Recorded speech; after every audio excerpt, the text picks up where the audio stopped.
Shalom, shalom. Bonjour à tous. En tout cas, bienvenue sur Pims Télévision et bienvenue à l'émission Entretien. Nous sommes au domicile d'un serviteur de Dieu, d'un homme de Dieu, un homme de Dieu point puissant et très demandé également ici dans notre ville de Pointe-Noire, au Congo-Brazzaville, qui a bien voulu se prêter à notre émission et il nous a reçus chez lui à domicile. Quelle grâce! Alors nous allons d'ici peu entrer, s'il est là. On va tourner l'émission avec cet homme de Dieu que je vous laisse découvrir. Que Dieu vous bénisse. Restez scotchés. Oh, shalom bien-aimé. Bonjour. Un plaisir de te voir. Merci. Que Dieu te bénisse. Je t'en prie, entre. Je t'en prie, on peut s'asseoir. Merci beaucoup. Ok. C'est un honneur pour nous de nous retrouver chez vous. Merci de nous avoir reçus. Et merci de bien vouloir vous prêter à nos questions. Je vous en prie. Parce que comme vous le savez, dans l'émission Entretien, ça permet à l'auditoire, ça permet également aux internautes de mieux connaître les hommes de Dieu qu'ils voient au travers du prêchoir. Exactement. Parce que nombreux vous voient sur votre prêchoir, sur la chaîne, d'autres vous suivent dans les médias. Ils se disent certainement que celui-ci est un ange qui est apparu du ciel et est descendu. Personne ne connaît votre histoire, votre parcours, comment est-ce que vous avez fait pour devenir homme de Dieu aujourd'hui. Et donc cette émission va permettre à la population, va permettre aux internautes et aux chers téléspectateurs de mieux vous connaître. Alors est-ce que vous êtes prêts à répondre à toutes nos questions? Bon, par la grâce de Dieu, je crois que toutes les questions qui seront posées, si les réponses, le Saint-Esprit nous donne, on va répondre à toutes les questions. Merci. Donc nous allons nous échanger. Que ta grâce nous accompagne. Dans le précieux nom de Jésus, nous avons prié. Amen. Amen. Homme de Dieu, nous sommes en face des téléspectateurs, nous sommes en face des internautes. Nombreux ne vous connaissent pas. Est-ce que vous pouvez vous présenter devant ce merveilleux public qui nous suit sur Pims TV? Ok, shalom à tous. Que le Seigneur vous bénisse. Moi, c'est Corneille Kombo. Pour ceux qui ne me connaissent pas, je suis père de 2 enfants et marié, leader de la communauté apostolique Mission Messianique mondiale. Homme de Dieu, pouvons-nous connaître vos origines? Ok, merci. En fait, je suis congolais de Brazzaville, né dans le département de la Bouéza, dans le village de Matingo, un petit village de Matingo. Nous sommes une famille de 5, dont je suis le dernier. Et j'ai connu mon enfance à Matingo, l'école primaire, aussi le collège à Matingo, et puis le lycée. Je l'ai fait à Pointe-Noire, là où j'ai obtenu mon bac en 2004. Et je suis allé à Brazzaville pour les études universitaires à Marie-Wadi, là où j'ai obtenu certains diplômes universitaires. Et voilà. Alors, vous êtes né du côté de la Bouéza. Exactement. Et vous avez fait vos études dans la Bouéza. Et vous avez quand même pu arriver jusqu'à l'université Marie-Wadi. Donc, ça veut donc dire que c'est possible que quelqu'un qui sort des bas-fonds d'un pays puisse atteindre le niveau université. En tout cas, gloire soit rendue à Dieu. En fait, ce qui compte, c'est la vision dans la vie. Oui. Après le bac, c'est vrai, je suis allé à Brazza, là où j'ai pu obtenir non un diplôme, mais le diplôme universitaire. Parce qu'à l'époque, avant le LMP, le premier diplôme que j'ai obtenu, c'est le DEUC, c'est donc bac plus 2. Et puis, j'ai obtenu aussi la licence en monnaie, finance, banque. Et puis, j'ai pris mon inscription en 2e cycle. Là, j'ai voulu faire recherche monétaire, donc chercheur en monnaie. Ah, ça. Donc, tout ça, c'est dans l'argent, ce qui concerne l'argent. Oui. Vous avez été formé en ce qui concerne l'argent. J'ai étudié la banque, j'ai étudié les finances. Donc, le doc, c'est ce qui est traduit aujourd'hui comme DUT. Oui, c'est ça. Mais, bon, révérend, comment se fait-il qu'un universitaire formé en monnaie ou formé en banque puisse se retrouver pasteur? Ok, en fait, c'est une bonne question. D'abord, il n'est pas dit que les pasteurs sont les gens de la basse classe. Les pasteurs ne sont pas... C'est vrai que la Bible déclare, parmi ceux que Dieu a appelés, il n'y a pas eu beaucoup de sages, mais nous avons vu le cas de Paul. Paul était un intellectuel et qui a fini par devenir un serviteur talentueux que Dieu a utilisé. En fait, pour répondre à votre question, devenir un serviteur de Dieu n'est pas un choix humain. Ce n'est pas notre choix personnel, parce que c'est le choix de Dieu. Ce que nous sommes devenus aujourd'hui, c'est indépendamment de notre choix. Parce que vous allez vous souvenir dans Jérémie, le chapitre 1, Dieu est en train de dire à Jérémie, parce que Jérémie lui-même s'est considéré, je ne sais pas comment il s'est considéré, mais Dieu d'abord dit à Jérémie, ne dis pas que je suis un enfant. Parce qu'avant que je te forme dans le ventre de ta mère, moi je te connaissais.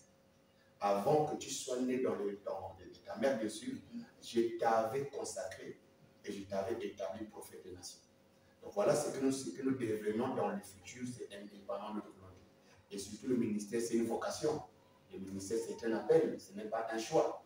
Ce n'est pas un appel volontaire, mais c'est Dieu qui nous appelle.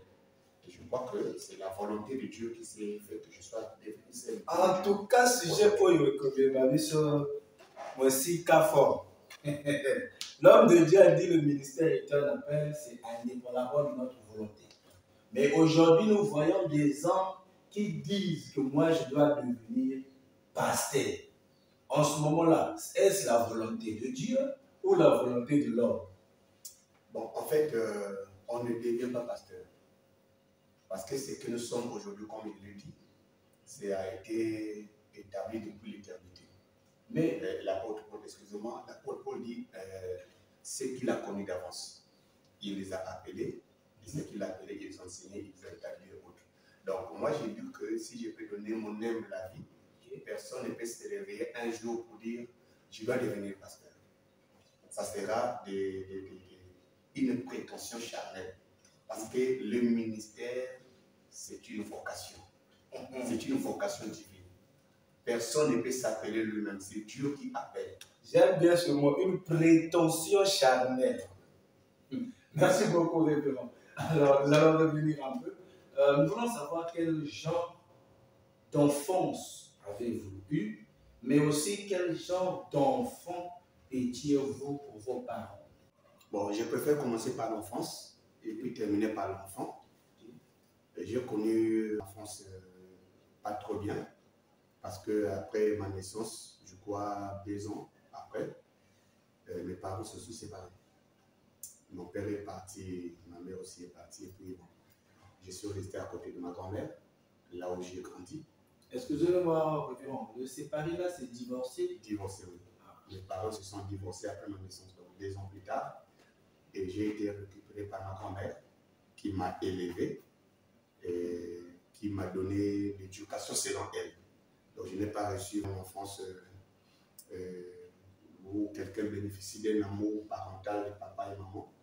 Et parlons maintenant de l'enfance. Excusez-moi, est-ce que ce divorce-là, nous voulons bien s'apaisantir un peu là-dessus, est-ce que ce divorce vous a affecté personnellement, a également affecté votre vie, votre enfance? Mais forcément, parce que vous devez comprendre que quand les parents se séparent, parce que le cadre idéal où Dieu a créé pour élever l'enfant, c'est dans le foyer.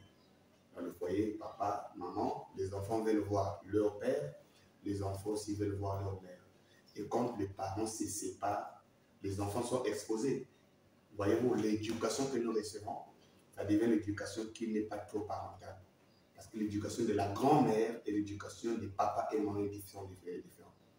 Voyez-vous?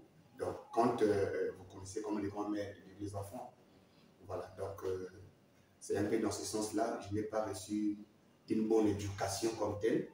Et cela, dans mon enfance, dans mon âge de la jeunesse, ça nous a carrément propulsé vers la rue, parce que la grand-mère va au champ et toi, elle ne sait pas si tu es parti à l'école, elle ne sait pas si tu étudies tes leçons, elle ne sait pas, donc tu n'es pas contrôlé. Et tu as entouré des amis aussi qui sont de cette manière-là et que vous évoluez dans ce cadre-là jusqu'à ce que la rue nous a récupérés. Voilà, la rue nous a récupérés, on a appris à tout faire, à boire, à fumer toutes les cigarettes, des boissons très fortes. Donc nous avons évolué dans ce cadre-là, mais jusqu'à ce que le Seigneur a fait grâce. Je vais aussi profiter d'exhorter les couples qui traversent une période de difficulté. Alors, vous voyez, quand il y a divorce,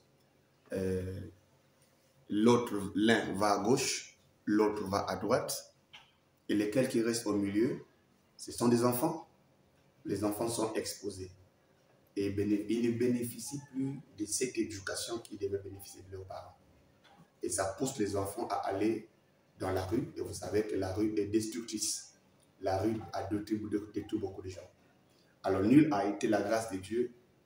Peut-être nous, on ne serait pas devenus ce que nous sommes devenus aujourd'hui parce que nous assistons aujourd'hui à des enfants, enfants de la rue, les bébés noirs et tout consort que vous connaissez. Peut-être ça a été, la base a été le divorce des parents. Donc, quels que soient les problèmes, je vous exhorte d'arranger et de faire ramener la paix parce que les enfants ne doivent pas subir à votre place. Mon parcours spirituel, ok. Nous avons connu aussi un parcours spirituel qui n'était d'abord, premièrement, je ne suis pas né dans une famille chrétienne, comme je vous ai dit. Je suis né dans un village, là où il n'y avait pas d'église. Et de temps en temps, il y a des églises qui venaient chez nous. La première église que nous avons reçue, c'était les néo-apostoliques. Quand néo-apostolique est venu dans notre village, bon, dans les rites, nous avons accepté. Dans la Genèse, dans la folie de la Genèse, nous avons accepté, mais je ne vais pas appeler cela le christianisme, puisque c'était c'était pas vraiment consciemment comme tel. Voilà, nous avons été baptisés, par exemple, dans les verres bambou et autres. Et ma famille, d'autres étaient protestants, d'autres étaient catholiques, mais moi, j'étais païen, je ne connaissais pas Dieu comme tel. Alors, c'est en 2003, j'étais avec mes soeurs à la maison et une nuit, l'une de mes soeurs commençait à avoir des manifestations bizarres. Alors, à côté de nous, il y avait une église de réveil, que les gens appellent couramment l'église de réveil. Et nous sommes allés voir ce qui était là, c'était dans une nuit à 2 h du matin. Et nous sommes allés, nous avons rencontré l'homme de Dieu qui était en permanence avec 2 frères que je salue déjà. Il y avait à l'époque le frère Vidris et le frère Franck avec le pasteur Monica. Je suis rentré, j'ai exposé le problème. Alors, ils m'ont dit, tu peux t'asseoir à côté, nous on va s'en charger. Ils ont commencé à prier au nom de Jésus. Là où j'étais quand même dérangé pour dire, mais comment les gens prient, il n'y a pas de bougies, il n'y a pas des huiles, il n'y a rien entre leurs mains, c'est mon nom de Jésus. Est-ce que le nom de Jésus peut délivrer quelqu'un? Parce que nous, on pensait que la prière était beaucoup plus basée sur des bougies, sur des chapelets, peut-être des eaux bénites. Parce que maman amenait l'eau bénite à la maison quand elle était à l'époque catholique. Mais après, ils m'ont rassuré qu'il n'y a plus rien, le démon est parti. Maintenant, comme nous étions parmi le voyer de l'océan, j'ai commencé à grincer dans mon cœur pour dire, si ce qu'ils disent là, ce n'est pas ça, je vais faire un retour bizarre ici. Et voilà, nous sommes allés, gloire à Dieu, la sœur a retrouvé la paix, elle a très bien dormi. Et puis, le lendemain, voilà comment j'ai reçu un frère qui est venu m'exhorter, qui est venu m'évangéliser au nom de frère Vidris, que je salue. En passant, aujourd'hui, Dieu a fait grâce. Il est devenu aussi un éminent serviteur de Dieu, le prophète Vidris Zambi. Et voilà là où j'ai débuté ma vraie vie spirituelle. C'est en 2003 que j'ai eu mon baptême sous l'évangéliste Mafoula. à l'époque qui était comme missionnaire chez nous, mais l'église était conduite par les anciens Landry et l'ancien Jonas. Et pendant qu'on m'invite à l'église ces jours-là, c'était un séminaire, et c'est lui qui prêchait, c'était l'évangélisme au Canada. Le thème, je n'ai jamais oublié, mon premier thème que j'ai écouté à l'église, c'était Jonas à Ninive. Et la manière qu'il prêchait la parole, j'étais tellement excité, dit waouh. Parce que chez nous, à Néo, vous voyez, là-bas c'est comme des prêtres, les gens parlent, tout ça, mais la manière qu'il parlait, c'est vrai que je ne comprenais pas tout, mais la manière qu'il présentait l'écriture, la manière qu'il présentait l'histoire, ça m'a tellement plu, et puis c'est parti. Et puis, Dieu a fait grâce, vous savez, quand Dieu t'a appelé à quelque chose, il va aussi simplifier les choses. Ça ne m'a pas coûté beaucoup de temps. Une semaine plus tard, j'ai commencé à conduire la prière. Et là, c'est parce que, après que j'ai obtenu mon bac, donc je peux dire que j'ai seulement fait une année dans mon église, que je connais le Seigneur sous l'apôtre Francis Ngavé. Je suis allé à Brazzaville. Et c'est là où je me suis beaucoup développé spirituellement sur un homme de Dieu, un prophète, le prophète Noudi Flavia. Le prophète Noudi, s'il peut m'écouter, je le salue. J'ai passé plus de 2 ans chez lui et c'est là où j'ai vraiment acquis une connaissance tellement approfondie par la grâce de Dieu. Et voilà un peu, d'une manière bref, mon parcours spirituel. Nous voulons savoir, est-ce qu'il y a eu des personnes dont vous êtes reconnaissant, des personnes qui ont impacté votre foi et qui ont contribué à ce que vous soyez un homme de Dieu aguerri aujourd'hui? Merci pour la question, mais obligatoirement. Obligatoirement parce que, vous savez, c'est le faire qui existe le faire. Même si c'est Dieu qui t'appelle, même si c'est Dieu qui t'a pris par la main, il te mettra toujours à côté d'un homme pour aiguiser ton caractère. Je prends le cas de Paul. Personne n'a exhorté Paul. Personne n'a gagné Paul dans l'évangélisation. Mais qui a exhorté Paul? Qui a mené Paul dans l'église? C'est Jésus lui-même. Il a écouté la voix. Lui-même, il a dit, n'ai-je pas vu le Seigneur Jésus? Mais même quand il a rencontré le Seigneur, qu'est-ce que le Seigneur lui a dit? Entre dans la ville, donc Damas, on t'apprendra ce que tu dois faire. Donc, l'appel, c'est Dieu qui appelle, mais il met toujours le gens à côté de toi. Qu'il a mis la pensée, qu'il a mis la sagesse, l'architecture pour t'aiguiser. Et pour répondre à votre question, la première personne que je reconnais qui a impacté ma foi, en fait, j'ai connu le Seigneur sous le ministère de l'apôtre Francis Ngavé. Paix à son âme, qui nous a laissé depuis 2013. Je le regrette beaucoup. C'est sous son ministère que j'ai reçu le Seigneur. Ça veut dire que c'est l'apôtre Francis Ngavé qui est votre père spirituel. Oui, qui est mon père. C'est vrai qu'on peut dire qui est, mais qu'on ne n'est plus. Qui a été mon père spirituel. C'est parce que c'est sous son ministère que j'ai reçu la foi authentique. Mais dans l'église, j'ai quand même eu des aînés. À l'exemple du frère Vidris, qui est aujourd'hui prophète Vidris. C'est un frère pour moi. À l'époque, les pasteurs Monica, aussi mes anciens, l'évangéliste Jonas Mokala, l'apôtre Landry Sissou, et sans oublier aussi leur plus jeune, Shelby. C'est pas l'ancien, c'est Shelby, qui à l'époque, quand j'ai connu le Seigneur, j'étais plus âgé que lui. Il était vraiment un enfant, il n'avait même pas 11 ans, mais c'est lui qui m'a enseigné la Bible. Il n'avait même pas 11 ans. Même pas 11 ans. C'est lui qui m'a enseigné comment lire la parole. Il était vraiment, il animait déjà le séminaire à 11 ans. Il était vraiment formidable. Et je me suis attaché à lui et voilà, par la grâce de Dieu, j'ai connu qu'est-ce que la Bible et voilà, et jusqu'à ce que j'ai eu le bac, aller à Brazzaville. Là-bas, j'ai été impacté, vraiment impacté par le ministère du prophète Flavien Noudi, Léandre. Vraiment, quand cet homme prêchait, je me voyais. Alors, c'est donc à Brazzaville que vous avez appris à servir, à modérer. J'ai appris à Non, j'ai appris à modérer ici avant d'aller à Brazzaville parce qu'une semaine plus tard, avant ma conversion, après mon baptême, j'ai déjà commencé à modérer, à conduire les cultes, mais à porter la parole. C'est lui qui m'a impacté dans l'évangile, comment prêcher la parole, c'est le prophète Flavélouti, qui est à Brazzaville, que je salue. Et puis, jusqu'à ce que j'ai appelé mon père spirituel, des ans plus tard, pour dire, bon, l'église là où je suis venu, j'étais parti sans rien commander parce que c'était l'école. Donc maintenant, tu dois m'orienter. Et voilà comment il m'a orienté chez l'apôtre Opa, l'apôtre Opa Célestin, que j'appelle Papa Abraham, un père dans notre nation. Et voilà, je me suis beaucoup complété encore là-bas. J'ai beaucoup servi là-bas sous le pasteur Syriac Moussa.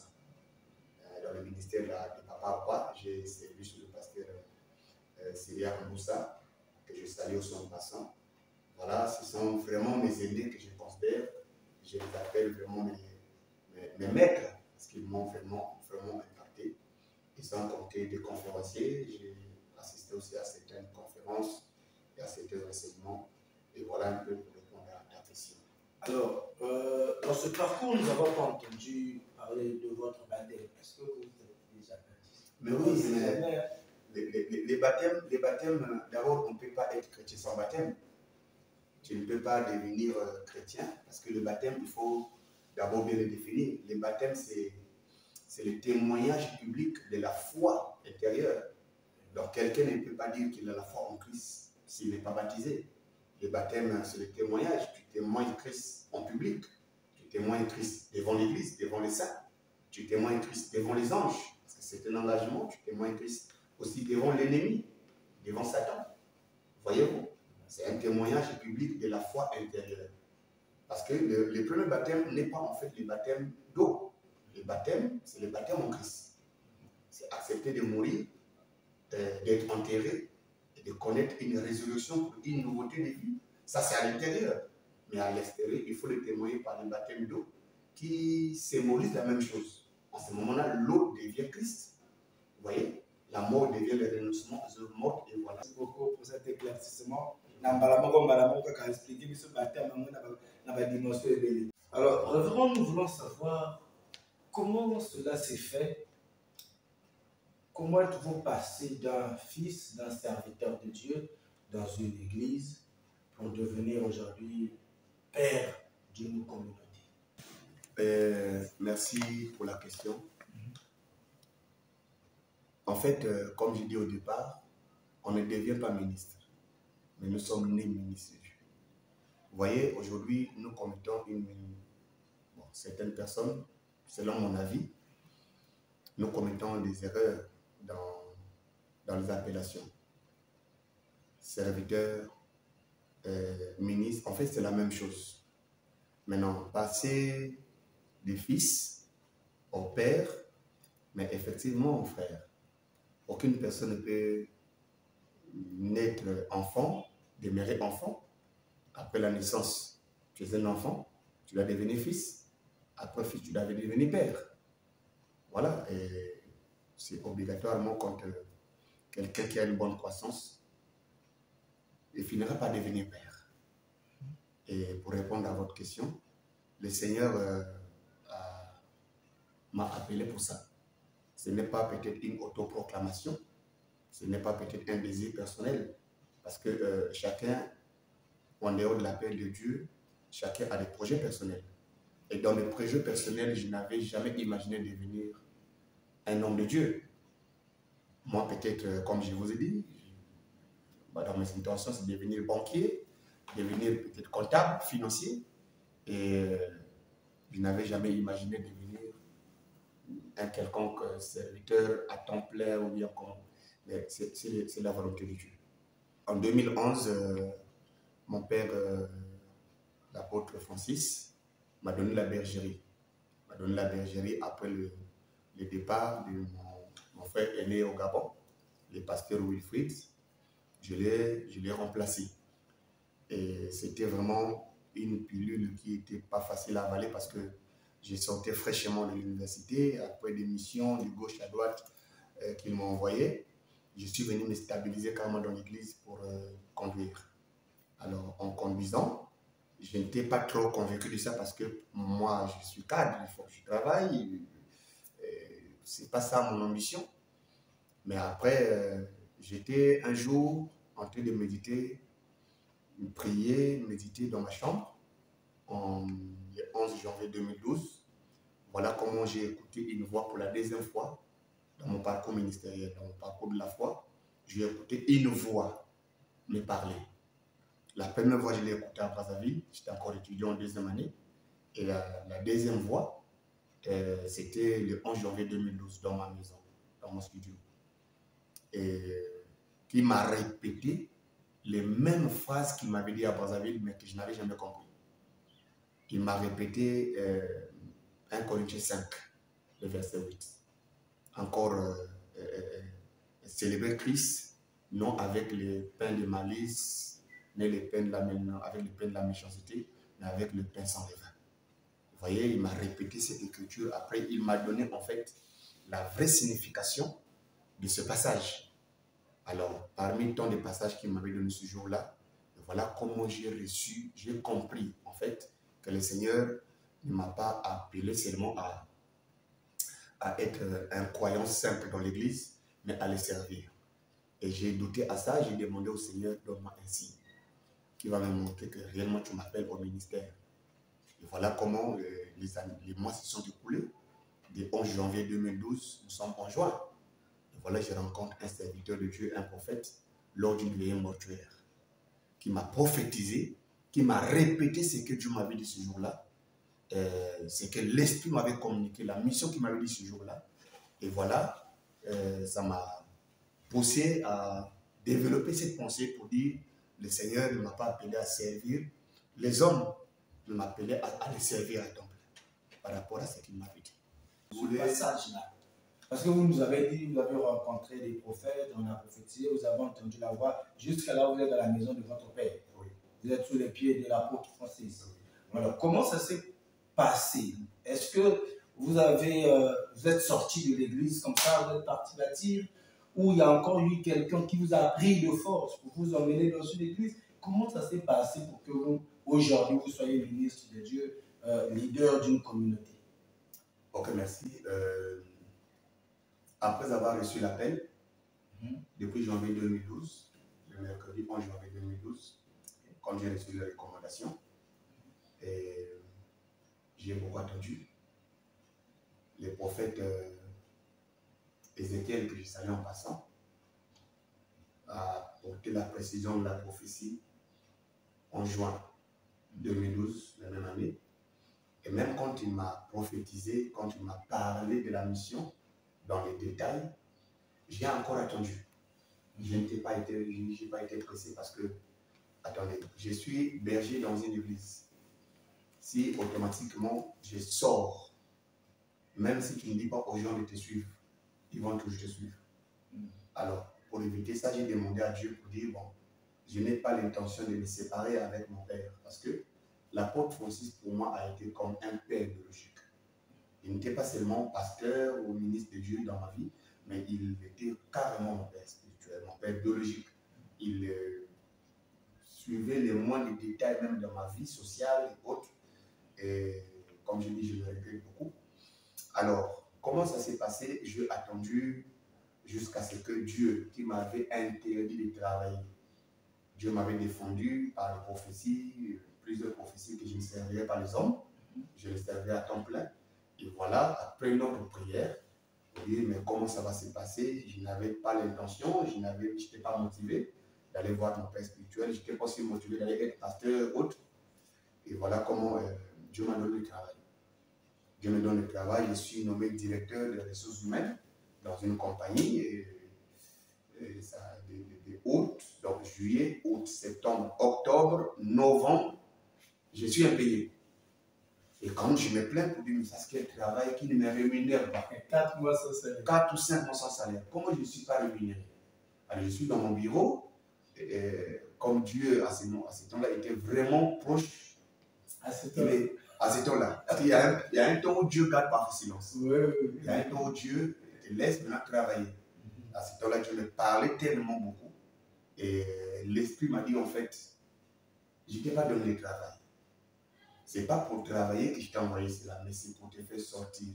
Parce que tu m'as demandé que je te fasse sortir moi-même de la communauté ou de ton père spirituel. Alors, l'Esprit m'a dit, va et parle à ton père. Parce que Dieu reconnaît la paternité. Je ne voulais pas brûler les étapes. Dieu reconnaît la paternité. Moi, ce que je connais, c'est que la paternité est sacrée. On ne blague pas avec un père spirituel. Ce n'est pas parce que Dieu t'a parlé que tu vas aller lui parler comme un ami. J'ai attendu plus d'une année avant de le voir mon père spirituel, de janvier à décembre. Alors je suis allé le voir, j'ai exposé d'abord ce que Dieu m'a dit, mais Dieu m'a appelé pour le ministère, à aller étendre son champ, entrer dans le plan qu'il m'a appelé, qu'il m'a établi sur la terre. Et voilà, je crois qu'il n'a pas digéré ça comme tout bon père qui ne veut pas perdre. Surtout un enfant qu'on compte sur lui dans le ministère, tu ne peux pas facilement le libérer. Et je me suis soumis à sa sagesse. Il lui dit que le jour que tu penseras prier pour moi me libérer, tu le feras. Et derrière moi, il y a aussi le côté humain. Le côté humain l'avait emporté. Ça ne s'est pas trop bien passé dans l'église. Je me souviens des jours que le dimanche, j'allais partir à l'église après avoir causé avec lui pour me soumettre à sa sagesse. Je vais partir à l'église. L'Esprit me dit ne va pas à l'église aujourd'hui. Tu ne prieras pas aujourd'hui à l'église. Et mon épouse dit mais ça n'a pas de sens. Après avoir parlé à ton père, à ton pasteur, tu ne vas pas à l'église. Il va mal interpréter ce dit mais c'est l'Esprit qui m'a dit de ne pas aller à l'église. Je ne peux pas le désobéir. Toi, tu vas à l'église, c'est notre église. Tout le monde peut s'absenter. Et arrivé à l'église, mon père était vraiment emporté de colère. Il m'attendait pour qu'il me dise ce qu'il avait à dire.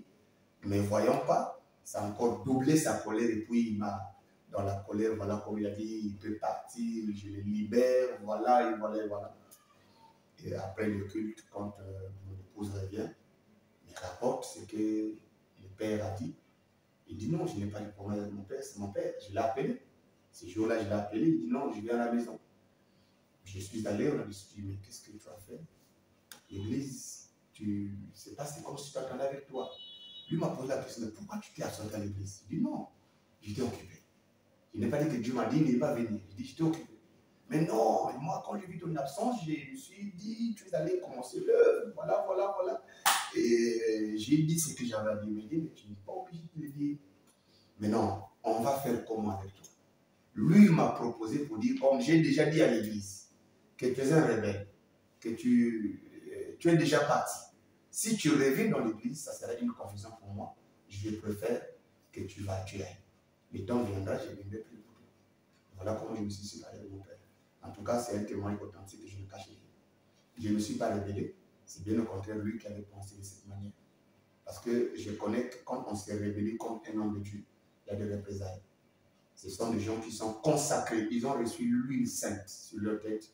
Tant mieux que lui-même, Dieu puisse corriger ça et non que tu puisses avoir les problèmes avec un père.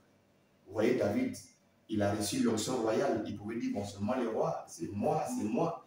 Mais pendant que Saoul le poursuit, il évite même de s'affronter avec Saoul. Saoul n'a plus d'huile. Une fois Dieu l'a exposé dans les torrents d'Adonai, il dit, voilà ton ennemi, il est là. Mais la main, tout ça, il dit, non, c'est un nom de l'Éternel. Ce n'est pas moi de le juger. Donc, moi, je respecte ceux qui ont reçu l'huile sainte sur leur tête. Je ne voulais pas avoir de frottement avec lui. Alors, en sortant, bon, le malheur est arrivé parce qu'il n'a pas mis le temps. Je suis sorti en décembre, il est tombé malade en janvier. Après, Dieu a récupéré son âme, il est mort en juin. Et voilà comment ça s'est passé. Wow. Je suis allé commencer l'œuvre, mais même quand je suis allé commencer l'œuvre, dans mon intention, je ne voulais pas en fait m'éloigner de ma communauté. Je ne voulais pas m'éloigner, mais vous savez, on peut avoir nos idées à nous, notre manière de penser, mais Dieu c'est à sa manière de penser. Voyez-vous, Dieu quand il veut te séparer, quand il appelle Abraham, l'appel d'Abraham c'était un appel de séparation. Mais l'appel de Noé était un appel de rassemblement. parce que c'est l'appel au salut. Mais l'appel au ministère, c'est un appel à la séparation. Laisse ton père, laisse ta mère, laisse tes frères, laisse ta patrie, va seul. Donc, quand j'ai compris ça, je n'ai pas trop attendu l'approbation des hommes. Je suis allé. Je suis allé jusqu'aujourd'hui, je les sers. Aujourd'hui, vous êtes leader d'une grande communauté ici au Congo-Brazzaville. Alors, nous voulons savoir, est-ce que vous avez été consacré? Consacré. Ok. Je voulais quand même apporter une lumière sur cette confusion-là. Consacré. Qu'est-ce qu'on attend par la consécration d'abord? Je voulais qu'on puisse d'abord définir c'est quoi la consécration. Il y a une différence entre consacrer quelqu'un et ordonner quelqu'un. La consécration, c'est mettre quelqu'un à part. Vous voyez? L'Écriture dit, pendant qu'il jeûnait et priait en Antioche, le Saint-Esprit dit, mettez-moi Paul et Barnabas à part. C'est ça la consécration. La consécration, c'est cette mise à part pour une mission. Alors, on t'envoie en mission en fait. Alors, pour répondre à cette question, premièrement, non, je n'étais pas consacré par l'apôtre Francis. C'est-à-dire que je n'ai pas été envoyé. Parce que la consécration, c'est mettre quelqu'un à part et lui confier la responsabilité, lui confier la tâche à faire. Voyez-vous? Alors, pour revenir un peu en arrière, après cette incompréhension, je peux appeler ça, j'ai aussi connu que mon père a aussi un père, qui est aussi pour moi un père, parce que dans la Bible, il n'y a pas de grand-père. Voilà. Le père de mon père, c'est aussi mon père. Et je l'ai rencontré. L'apôtre Opa Célestin, Abraham, je l'ai rencontré à l'époque, il venait de la France. J'ai pris rendez-vous et je suis allé le voir. J'ai exposé ce que peut-être mon père n'a pas trop bien compris. Je lui ai expliqué ce qui s'est passé, l'appel, la durée pour répondre à cet appel et les mots que Dieu m'a dit. Et il m'a dit, bon, écoute, j'ai compris, j'ai écouté, mais ne pense pas que j'ai accepté. Laisse-moi aussi le temps d'aller prier, pour demander à Dieu, parce que nous sommes dans une génération où tout est pressé. Tout le monde se proclame, tout le monde veut devenir. Et je ne voulais pas en fait devenir l'un de cette liste-là. Je l'ai laissé le temps d'aller prier. Nous sommes en 2012, 2013. Il m'a rappelé, je crois que c'était en 2014 ou 2015, une année plus tard, 2 ans plus tard, lors d'une conférence. Il m'a appelé pour reconnaître d'abord mon appel, que Dieu a confirmé mon appel. Je ne me suis pas autoproclamé, mais Dieu m'avait prédestiné à le servir. Alors, c'est auprès de lui que j'ai reçu la consécration.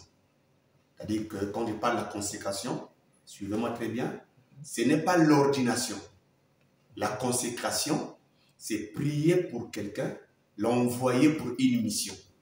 Soit la mission de l'église locale, soit la mission à laquelle il a été appelé. Parce que Paul a été appelé à une mission, il fallait qu'on le consacre. La Bible déclare, ils imposèrent les mains. Ce n'est pas encore le ministère. On les a imposé les mains pour que là où ils partent, qu'ils partent avec l'onction. Donc, je peux dire oui, j'ai été consacré par l'apôtre Opa, pas en tant que ministre, mais en tant qu'envoyé. Pour aller commencer l'œuvre devant l'Assemblée des Saints, j'ai reçu cette consécration. Maintenant, je voulais parler de la deuxième des choses qu'on appelle l'ordination. À quel moment il y a l'ordination? En fait, l'ordination n'est que la reconnaissance du ministère. Logiquement, on ne peut pas ordonner quelqu'un qui n'a pas montré les preuves du ministère. Parce que les gens ne croiront pas tellement au témoignage. Les gens croiront aux œuvres. Même le Seigneur a dit, si vous ne croyez pas à ce que je dis, croyez au moins aux œuvres.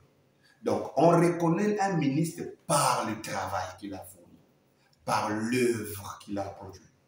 Quelle est l'œuvre que tu as produite pour qu'on te reconnaisse dans tel ministère? Ça, c'est la première des choses. Là-dedans, donc, je parle du travail, et il y a aussi le langage, l'enseignement. Qu'est-ce que tu enseignes?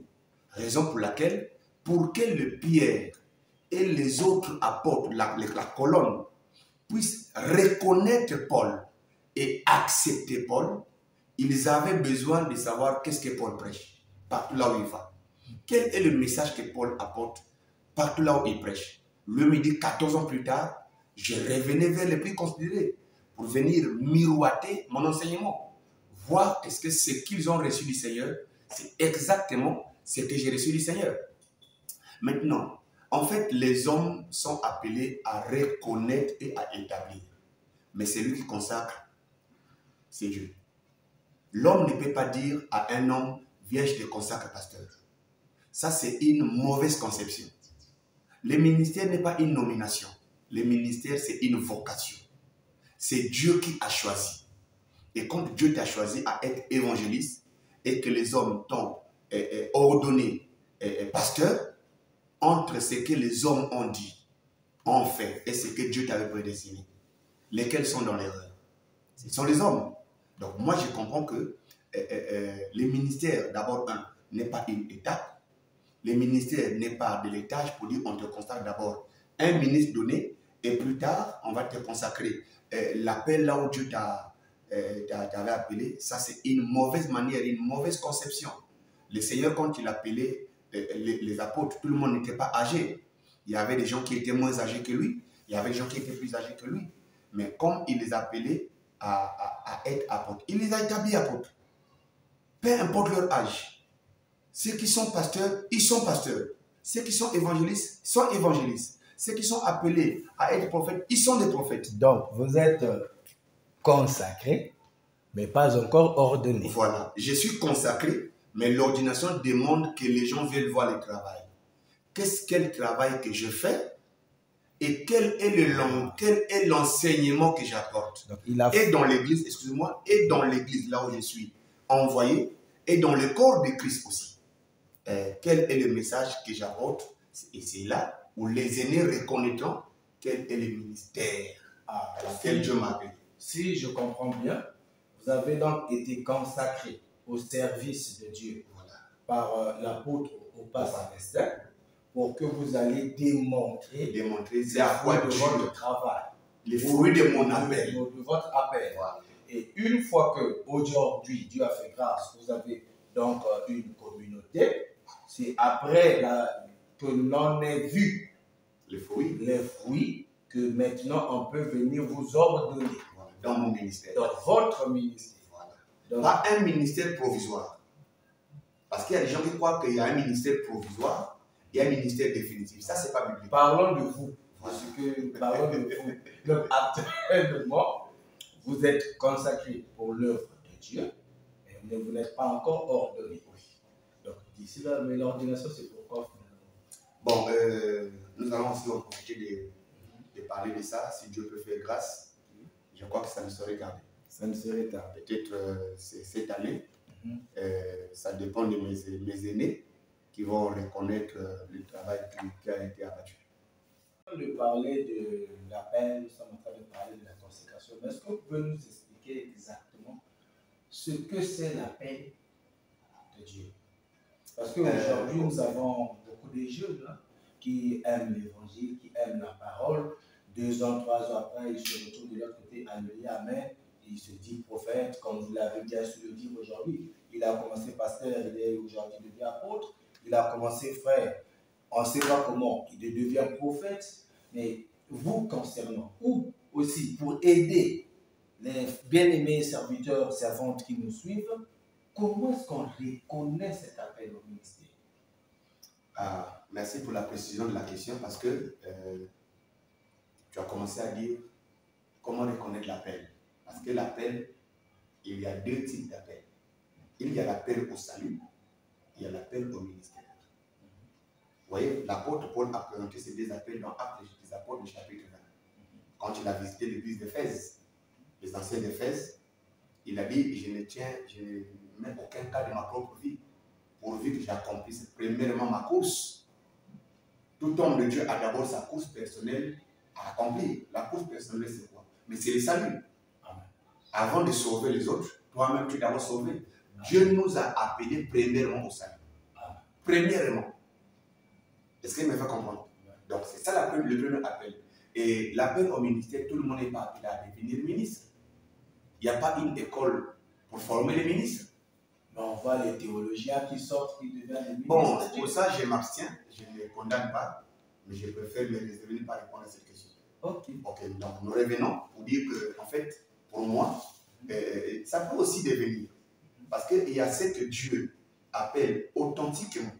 Il y a l'appel authentique. Il y a ce que les hommes regardent et choisissent, forment pour les accompagner dans le travail que Dieu a donné. Ce n'est pas toujours moi. Il y a des gens que Dieu appelle authentiquement, directement, mais il y a des gens que les hommes que le Dieu a appelés choisissent. Vous voyez? Et si je regarde dans l'église, par exemple, un frère qui manifeste certains dons, certains talents, un certain caractère, je le choisis. Dieu a appelé Moïse, mais il n'a pas appelé les 70. Dieu a appelé Moïse, il a mis son esprit sur lui. Mais en ce qui concerne le choix des 70, il a dit, entre dans les camps, fais le choix. Choisis parmi le peuple.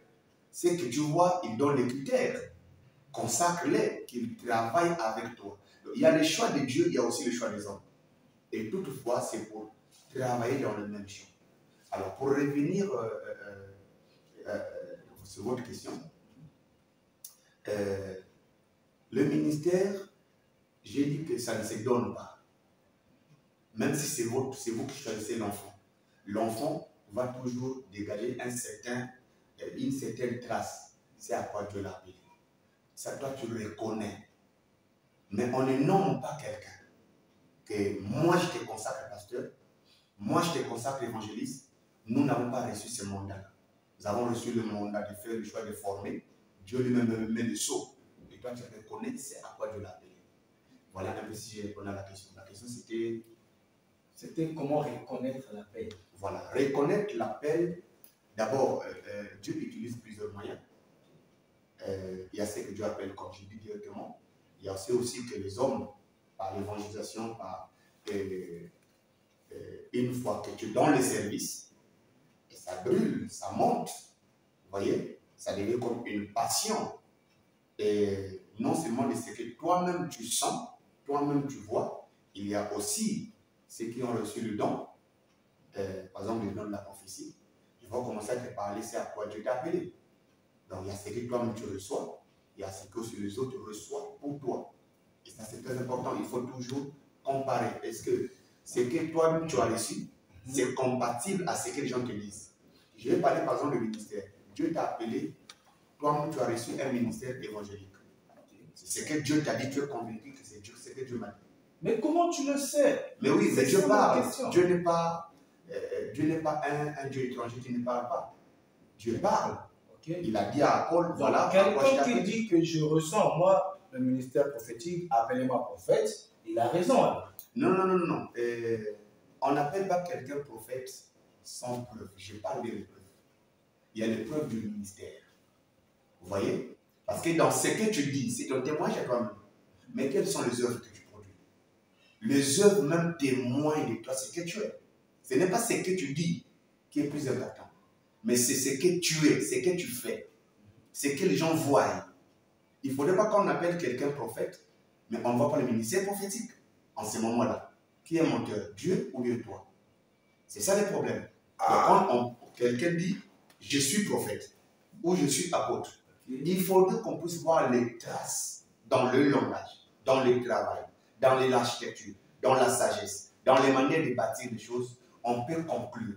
Même si toi tu ne parles pas, ceux qui sont autour de toi qui te voient savent que toi tu as un ministère apostolique, prophétique, pastoral, doctoral. C'est dans l'exercice. Raison pour laquelle l'apôtre Paul dit, avant d'établir, il faut qu'on éprouve d'abord. Comment reconnaître quelqu'un, établir quelqu'un, ou reconnaître quelqu'un en tant que pasteur? Parce que moi je parle de reconnaissance. Je ne parle pas de consécration. Comment reconnaître quelqu'un est pasteur si on n'a pas encore éprouvé dans les petits devoirs? Quelqu'un, tu lui as confié des âmes, il les a perdues. Il est incapable d'évangéliser ou de suivre les âmes. Il est incapable d'édifier. Il est incapable, il ne montre aucun signe pastoral. Comment reconnaître que c'est un ministre, c'est un pasteur? Voyez-vous, il y a certaines choses qui caractérisent les pastorales. Là où on voit les brebis, on voit les bergers. Mais lui, il est loin des brebis. Il ne veut rien savoir de la vie des brebis. Il ne veut rien savoir quand une brebis est dans la souffrance. Une brebis est dans la joie. Il n'est pas là. Comment reconnaître une telle personne que c'est un pasteur? Une personne qui n'a jamais gagné une brebis dans l'église, comment est-il évangéliste? Vraiment. Comment consacrer une telle personne évangéliste? Par quel critère? Vraiment. Voyez-vous, quelqu'un n'a jamais bâti les hommes, parce qu'un apôtre bâtit les hommes, bâtit aussi les murs, bâtit l'église. Il a un message de fondement. Il pose la doctrine. Voyez-vous, à côté de lui, les gens se transforment. Les gens sont bâtis à l'image de Christ. Une telle personne qui n'a pas encore produit les preuves de l'apostolique, les preuves de l'apostolat, comment les reconnaître apôtres? Raison pour laquelle nous assistons aux pasteurs en Milan. Ils n'ont pas de brebis. Aux apôtres en Milan, ils n'ont pas d'église. Ils ne bâtissent qui ou quoi, on ne sait pas. Et nous les voyons, les prophètes en Milan qui vont de porte à porte, tout ça. Et voilà, les désordres dans l'église parce que les gens en fait ont mal compris quelles sont les preuves. Moi je suis sur les preuves. Et pour reconnaître cet appel, il faudrait que tu sois dans l'exercice. C'est dans le travail qu'on reconnaît qui tu es. Tu n'as pas travaillé, comment on va te reconnaître? Raison pour laquelle on va d'abord t'éprouver. Voilà. En t'éprouvant, on te consacre, on t'éprouve. On peut consacrer quelqu'un. Il sort, aller commencer, aller évangéliser ailleurs et autres. On peut aussi consacrer quelqu'un dans l'église, dans une tâche donnée. Désormais, je veux que tu fasses ça. Tu puisses conduire un groupe, par exemple, de 20 personnes. À cause de notre père spirituel, l'apôtre Francis le faisait. Voilà, tu as au moins 40, 50 personnes qui sont à ta charge. Lui, il attend des rapports, mais c'est à toi de les suivre. C'est à toi de prier. C'est à toi de recevoir les dehors. C'est à toi de les consoler. C'est à toi de les prêcher, de les exhorter et autres. Et il pouvait déjà avoir une idée de ce que Dieu a mieux de toi. Ce n'est pas parce que tu es parent. Ce n'est pas parce que nous sommes bien. Ce n'est pas parce que tu as mis le temps dans l'église. Non, le fruit montre, en fait, à quoi Dieu t'a appelé. Ce n'est pas le fruit. La Bible dit qu'on ne les reconnaît pas leur fruit. Alors, merci beaucoup, révérend. Le ministère pour Dieu. C'est un enseignement très capital. Okay. Nous souhaiterons bien revenir là-dessus un jour. Vous aurez tout le temps de nous enseigner un peu sur le ministère. Alors, nous voulons savoir, on a parlé de votre temps au pied de votre père spirituel. On a parlé de ce passage, de la sortie de la maison de votre père pour un chant nouveau. Et maintenant, on veut connaître, qu'est-ce que vous pouvez nous dire sur votre église, là où vous êtes actuellement? Déjà, que signifie Mimimou? Quelle est l'abréviation du nom de votre église? Comment est-ce que vous avez reçu ce nom? Et voilà, quelle est la vision? Donc, essayez un peu, en quelque temps, de nous parler un peu de votre ministère. Merci beaucoup. En fait, il y a certaines personnes qui donnent le nom, une qualification par rapport à leur vision. Nous sommes appelés à ça, donc on peut appeler notre vision tel nom. Mais pour ce qui nous concerne, je me souviens ces jours quand Dieu m'a appelé. Il m'a appelé, il m'a donné le nom. Je n'ai jamais oublié ce nom parce que c'est écrit dans les annales. J'ai été appelé au ministère le 11 janvier 2012. Juste quand nous sortions de 2011-2012, la deuxième semaine, donc le début de la deuxième semaine, un mercredi, et j'étais en train de lire un livre d'Apocalypse, j'étais concentré, et puis j'écoute une voix. Je ne suis pas trop concentré à la voix, mais j'écoute quelqu'un me parler. Il me répète 3 phrases ou 3 mots. Mission messianique mondiale. Et moi, je continuais à lire. J'étais concentré plus à la lecture qu'à la voix qui me parlait. Et voilà comment la dernière page que je lisais, pas la dernière page du livre, la dernière page que je lisais est écrit Mission messianique mondiale. Après, j'ai eu peur. Quand je sursaute, je me rends compte que quelqu'un m'a parlé. Parce qu'avant d'arriver là, j'ai écouté ce nom-là, quelqu'un me communiquait. Et c'est comme si Dieu m'avait ouvert la vision. J'ai vu le monde. quand je vois le monde, j'ai commencé à recevoir, non par la voix, mais en esprit, quelques passages bibliques. Dans 1 Corinthiens 5, le verset 8, et Hébreux le chapitre 10, le verset 37 qui dit encore un peu de temps, celui qui doit venir viendra, et il ne tardera pas. Et jusqu'au verset 39, en fait, j'ai compris qu'il y a quelque chose que Dieu voulait que nous puissions bâtir avant son avènement. Pas avant son retour, avant son avènement. Je parle bien de l'avènement et non du retour. Ça, on va éclaircir ça plus tard, parce qu'il y a une différence entre le retour de Christ et l'avènement de Christ. L'Église attend l'avènement et non le retour. Parce que quand on parle de retour, le retour, c'est revenir là où tu étais. Or, Christ n'a jamais été parmi les nations. Physiquement, Christ a été vu en Israël. Et les gens ont dit de la même manière que vous l'avez monté, il reviendra. Pour l'Israël attend le retour. Mais l'Église attend l'avènement. Très important. Okay. Alors, voilà un peu ce que nous poursuivons, c'est que nous voulons d'abord, premièrement, rassembler. Donc, notre vision est basée dans l'évangélisation, rassembler toutes les races, tous les patois, toutes les langues, parce que l'Église des nations, c'est une Église composée des langues, des nations, des patois, de tout ça. Et la deuxième des choses, nous sommes vraiment basés sur bâtir la foi apostolique. Je ne parle pas de la foi simple, mais bâtir la foi apostolique. Une foi qui te permet de bouger toujours vers l'avant, quelles que soient les intempéries. Dans Luc, le chapitre 18, le verset 8, il dit il leur fera promptement justice, mais quand le Fils de l'homme trouvera-t-il la foi sur terre? De quelle foi s'agit-il? Parce que les gens continuent à partir à l'église, mais est-ce qu'ils ont toujours la foi? Les gens adorent, les gens prêchent, les gens chantent, mais est-ce qu'ils sont toujours dans la foi? Et l'apôtre Paul a répété ça à Timothée. Dans les derniers temps, quelques-uns abandonneront la foi pour s'attacher à des doctrines des démons et à des esprits séducteurs. Mais qu'est-ce qu'une doctrine? C'est un enseignement.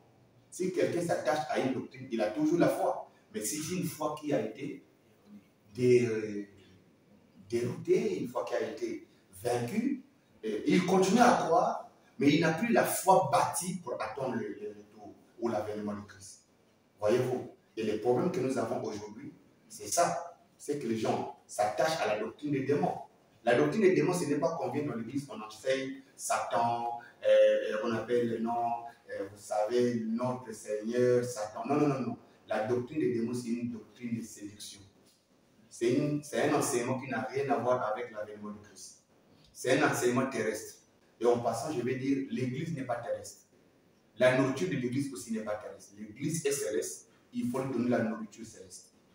Il faut arriver à élever, à fixer le regard de l'église vers le ciel et non vers la terre. Et la doctrine des démons, c'est un enseignement, vous écoutez le nom de Jésus, mais ce n'est pas la nourriture qui convient à l'église. C'est un message de séduction, un message que les gens aiment, que les gens apprécient.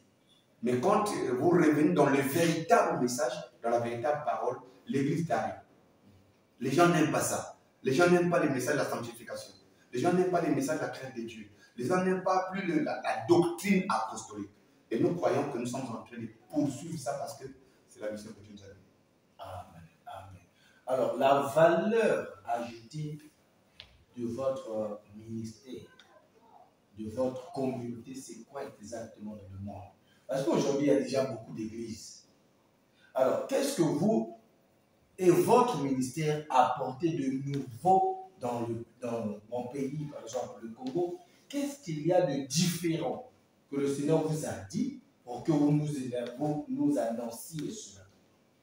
L'église n'est pas d'aujourd'hui. L'église est apostolique et prophétique.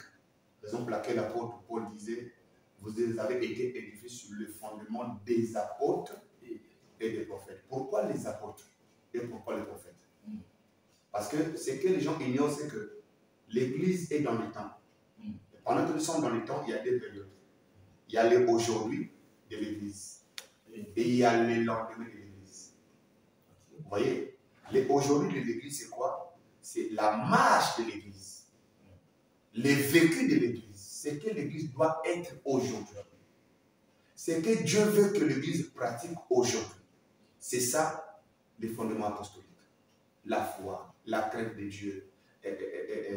Jean-Baptiste a dit, qui vous a appris à faire quoi? À fuir la colère à venir. La colère n'est pas de ce temps-là. La colère est à venir. Donc la colère est prophétique. La colère n'est pas de maintenant. Elle est là-bas, mais on l'apprend à fuir aujourd'hui. Donc quand on apprend à fuir la colère aujourd'hui, nous sommes dans le ministère apostolique. Mais quand nous voyons la colère à venir, nous sommes dans le ministère prophétique. En fait, le ministère prophétique, c'est l'espérance de l'Église. C'est que l'Église sera demain. C'est que l'Église sera dans l'éternité. Donc, si nous comprenons bien, votre communauté est basée sur ces enseignements. Les enseignements apostoliques et prophétiques.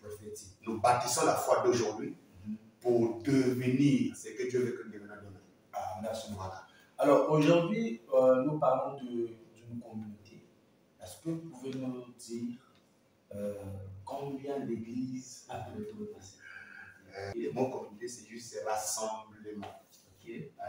Parce que donc, on pouvait garder église simplement, pourquoi avoir ajouté communauté? Pourquoi avoir ajouté communauté? Bon, la communauté, c'est nous qui l'avons voulu pour montrer qu'en fait, l'église n'est pas forcément dans un coin de la rue. L'église, c'est un rassemblement, c'est une famille, c'est une communauté. Okay. Voilà, que ce soit communauté, que ce soit église, c'est la même chose. En fait, parlons des églises. Les problèmes, ce n'est pas avoir beaucoup d'églises. Le problème, c'est de répondre à l'appel de Dieu. Notre but, est-ce que nous sommes en train de faire exactement ce que Dieu veut aujourd'hui? Est-ce que nous sommes en train de répondre à l'appel? Même si nous avons 2 églises, nous avons 3 églises. Vous pouvez avoir 100 églises, mais être en dehors de ce que Dieu attend de vous. Voyez-vous? Mais la question la plus noble, est-ce que nous sommes dans la pensée de Dieu? Qu'est-ce que Dieu nous a commandé de faire? Je vais apprendre de vous que ça appelle là. Okay. Alors, parlant de la communauté, nous avons 4 églises. Commençons de 2000, parce que l'appel a été de 2012, mais le ministère a commencé en 2014. Proprement dit. Okay. Fin 2013, début 2014, c'est là où on a vraiment commencé le ministère. Et partant de là jusqu'à aujourd'hui, nous avons la première église. Quand Dieu nous a appelés, nous sommes allés commencer à la base, précisément à l'entrée Camp 4. Aujourd'hui, nous sommes derrière Bouita, Château, à Pointe-Noire, derrière Bouita, juste derrière les grands immeubles blancs, parce qu'ici, il n'y a pas des adresses, il faut indiquer les signes. Donc, à Pointe-Noire, ici, nous sommes la première église est à Bouita, à Château, à l'entrée de la base.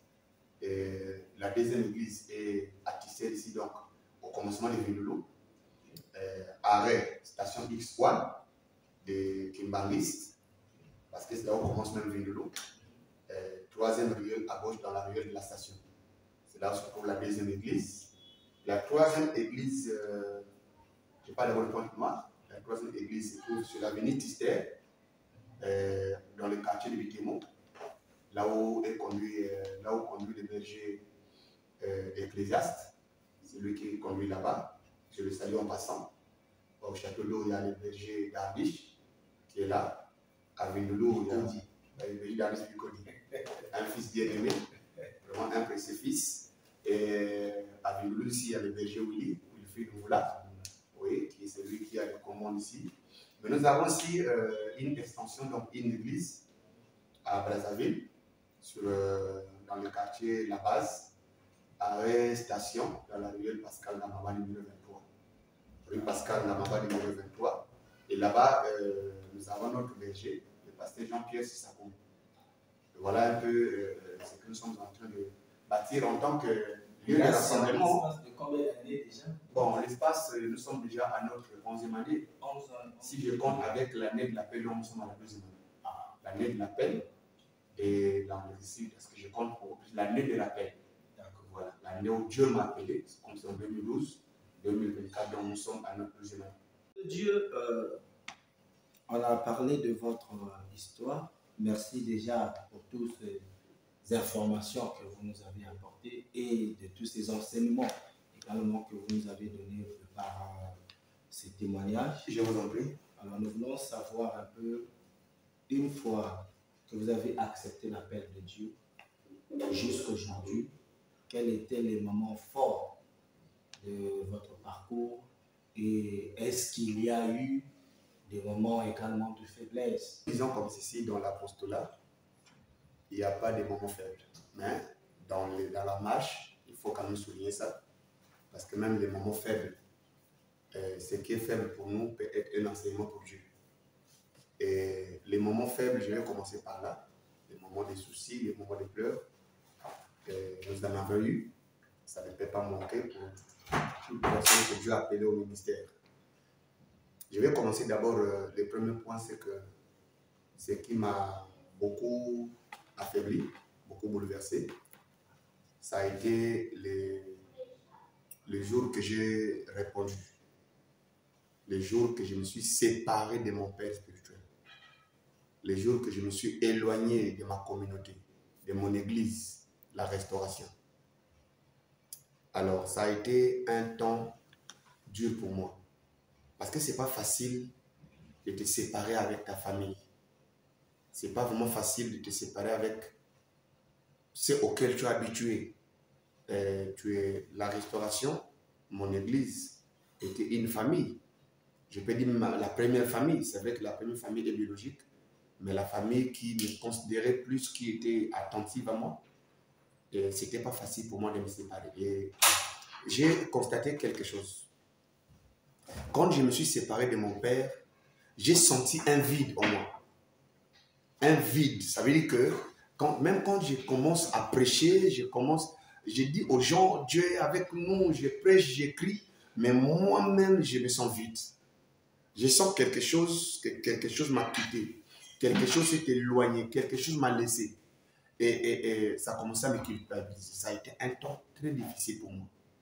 Jusqu'à ce que j'ai fait une vision. Je marchais au bord d'une mer, au bord de la mer de Matombi, l'un des villages de Pointe-Noire. Je marchais après, j'ai vu une pierre qui brillait. Cette pierre-là, je n'avais jamais vu cette pierre. Et quand je tiens la pierre, j'écoute une voix au ciel qui me dit, Corneille, tiens bien la pierre là, c'est avec cette pierre qu'on va te faire la nouvelle bague d'alliance. Et quand je me réveille, j'ai eu peur. Je dis, mais nouvelle bague d'alliance, moi je suis marié. Mais comment on va me faire une nouvelle bague d'alliance? Certainement ma femme va mourir, ou bien comment? Est-ce que je vais encore me remarier? Et ça m'a culpabilisé. Il y a un docteur qui, quand j'ai partagé les songes, plus tard il m'a aidé pour dire, non, mais tu t'es séparé de ton père et l'onction qui était sur toi s'est retirée de toi.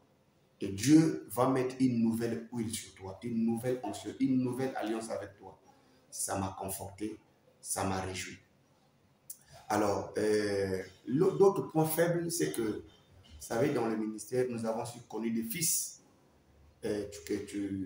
On a fait confiance, on a confié la responsabilité, on les a confié la charge, parce que tu ne peux pas assumer la charge seul.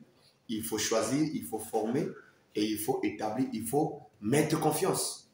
Mais nous avons été trahis. Dans la chair, ça nous a fait mal. Mais spirituellement, je dis que c'est un enseignement. C'est un enseignement parce que quand on subit de telles choses, ça vient encore nous apporter un plus. Voilà. Et les temps forts, c'est la vie déclare que soyez dans la joie tous les jours. Donc on s'efforce à être dans la joie. Et les temps forts a commencé quand j'ai été accepté, quand j'ai été reconnu par l'apôtre Opa. Pas en tant que ministre, mais comme quelqu'un que Dieu a appelé pour un travail. Ça a enlevé toute ma culpabilité, ça m'a rassuré. Et quand il a prié pour moi, il a libéré les paroles. L'apôtre Célestin, Dieu donné Abraham Opa, ça m'a tellement rassuré. Je suis venu travailler avec beaucoup de force. Et je crois qu'il était dans la joie quand il est venu voir le travail qui a été abattu. Alors aujourd'hui, qu'est-ce que vous pouvez dire à ce jeune serviteur, à ce serviteur qui a reçu l'appel de Dieu, mais qui a peur d'affronter cette séparation-là, qui a peur d'affronter les jugements des gens, qui a peur d'affronter le monde.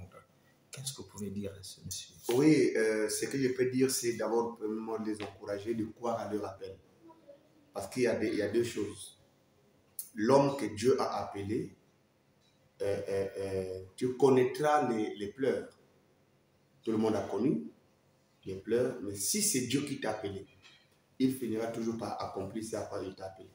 Donc, ce que je peux conseiller aux jeunes serviteurs, prends courage, crois à cet appel, et peu importe ce que tu subis, tu vois, tu croises, il n'y a personne qui croira à ta place comme toi-même. Tu dois vraiment croire à ton appel. Dieu m'a appelé et il va vous m'abandonner. Même quand tu vas constater une période de silence, tu pries, il n'y a pas de réponse. Tu prêches, il n'y a pas un bon résultat. N'abandonne pas. Souviens-toi toujours de ce que Dieu t'avait dit quand il t'avait appelé. Qu'est-ce que Dieu t'avait dit? Ça pendant le temps, vous savez, quand Dieu nous appelle, on peut être dans la joie. Waouh, Dieu m'a donné de grandes promesses. Voilà ce qu'il va accomplir. Mais Dieu ne nous montre jamais le combat. Il a juste montré à Joseph ce qu'il va devenir. Chef, les gens vont se prosterner devant lui, mais il ne lui a pas montré le parcours. Et ce que tu es en train de subir, c'est juste le parcours d'un héros. Il n'y a pas de héros sans combat. Donc, combat les bons combats, garde la foi, garde l'espérance, confie-toi en Dieu et le Seigneur finira par accomplir ce qu'il t'avait dit de faire. Que Dieu te bénisse. Merci beaucoup pour ce temps que nous avons passé ensemble. Je crois que cela a été bénéfique pour tous ceux qui nous ont suivis. Alors, avant de clore notre émission, nous voulons que vous ayez un mot, 10 mots de la fin. Certainement qu'il y a quelqu'un à fortifier, certainement qu'il y a un appel à faire. Certainement également qu'il y a peut-être une prière à faire sur quelqu'un. Le micro vous est donné afin que vous parliez ou que vous priez pour une personne. Merci beaucoup, bien-aimé. En fait, mon mot de la fin va premièrement à l'endroit de mes pères, de mes enseignants, encore mes maîtres. Je leur dois vraiment la reconnaissance parce que ce que je suis devenu aujourd'hui, c'est le fruit de leur enseignement, leurs conseils. J'ai béni particulièrement l'apôtre Opa. Je salue Papa Opa, je salue le pasteur Syriac, je salue le pasteur Ngavé, je salue le pasteur Mouba, je salue le pasteur Parfait, je salue aussi mes amis, le docteur Clid Mundanga. Que Dieu te bénisse, mon ami. Dieu te bénisse. Je suis tellement fier de toi par rapport à la grâce que tu portes et au ministère que tu es en train d'exercer. Je salue aussi le pasteur Michel, mon ami. Le mot de la fin que je peux dire ici, c'est que je veux d'abord encourager les saints que le chemin que nous avons accepté n'est pas facile dans la chair. Oui, nous sommes sur la terre des hommes, nous sommes sur la terre de combat. Les réalités sont contraires à ce que nous pensions. Mais je vous exhorte à la foi et à persévérer, peu importe ce que tu es en train de voir, même si ce que tu vois, ce n'est pas ce que tu attendais, mais Dieu est fidèle. Je t'exhorte vraiment à persévérer, à avancer, à aller jusqu'à ce que tu arrives à destination. Et je vais aussi exhorter les jeunes serviteurs, tous ceux qui sont au pied des ministres, je vous exhorte à la fidélité, surtout ça. Même quand Dieu t'a appelé, tu as reçu un appel de Dieu, faisons attention. Il y a un timing, il y a un temps où Dieu t'appelle, il y a un temps où Dieu te dit maintenant commence. Bon, l'erreur que nous commettons, c'est quoi? C'est que pendant que Dieu nous parle, on n'a pas le temps d'attendre, on n'a pas le temps de solliciter, d'écouter qui que ce soit. voilà, nous nous emportons et peut-être qu'on peut commencer dans un temps où ce n'est pas le temps de Dieu. Donc avec Dieu, il ne faut pas être en retard, il ne faut pas aussi être en avance, mais il faut marcher avec Dieu. Et je salue ma communauté, beaucoup plus ceux qui m'accompagnent dans ce ministère, beaucoup plus les pasteurs Jean-Pierre Sissakoumo, soit béni, depuis Brazzaville. Je salue aussi mon précieux fils, les bergers d'Amish Bikodi, qui est le pasteur de l'église de la base. Je salue aussi les bergers Ecclésias, qui est le berger de l'église de Vitemo, ainsi que le berger Willy, qui est notre berger de l'église de Tister, le Vendoulou. Alors, ma seule prière que je peux faire pour toi, c'est que Dieu ne t'abandonne pas, que le Seigneur te donne l'autorité sur les nations, que tu continues à marcher, qu'il fasse de tes ennemis des marchepieds. Que Dieu vous bénisse abondamment. Merci. Ok, merci beaucoup. En fait, pour tous ceux qui veulent nous contacter, appelez-nous au 06 419 05 96. Je répète, 06 419 05 96. Et nous répondons aussi au 05 334 81 81. Donc 334 81 deux fois. Nous sommes dans une église apostolique. Je suis dans l'église, dans un ministère apostolique. C'est vrai que je ne suis pas trop basé sur place, mais il y a des périodes où je peux passer 1 année, 2 ou 3 ans dans une église. Alors pour l'instant, je suis basé à l'église de Tister, de Vindoulou. L'adresse, c'est arrêt station X-Qual de Kimangis, donc sur l'avenue de Kilendo, l'avenue qui est au bord de la station. Vous commencez à compter premier réel, deuxième réel, troisième réel à votre gauche si vous quittez le goudron, et encore la réelle avant la réelle suivante. Donc troisième réel, mais avant l'avenue suivante, l'église est là. La mission messianique mondiale, pour l'instant, c'est encore peint en jaune gris. C'est là où je suis en train de passer vraiment un long séjour afin de bâtir les saints. C'est vrai que je tourne un peu, mais je suis basé à l'église de Ville. Alors, il y a aussi des événements que nous sommes en train de préparer. Le mois d'août, donc le 27 août jusqu'au 1er septembre, nous aurons notre deuxième conférence d'équipement des saints, que nous étudions l'équipement des saints, deuxième édition donc 2024, qui se tiendra ici même à Vindoulou. Donc retenez la date du 27 août au 1er septembre. Nous aurons cette conférence, et sans compter les séminaires que nous sommes en train d'animer à travers la communauté. Nous serons du côté de l'église de la base CAM 4 à partir du 7 juillet jusqu'au 4 août. Nous allons animer un séminaire vraiment qui sera, que nous avons dénommé SIAP, donc séminaire d'impact apostolique et prophétique.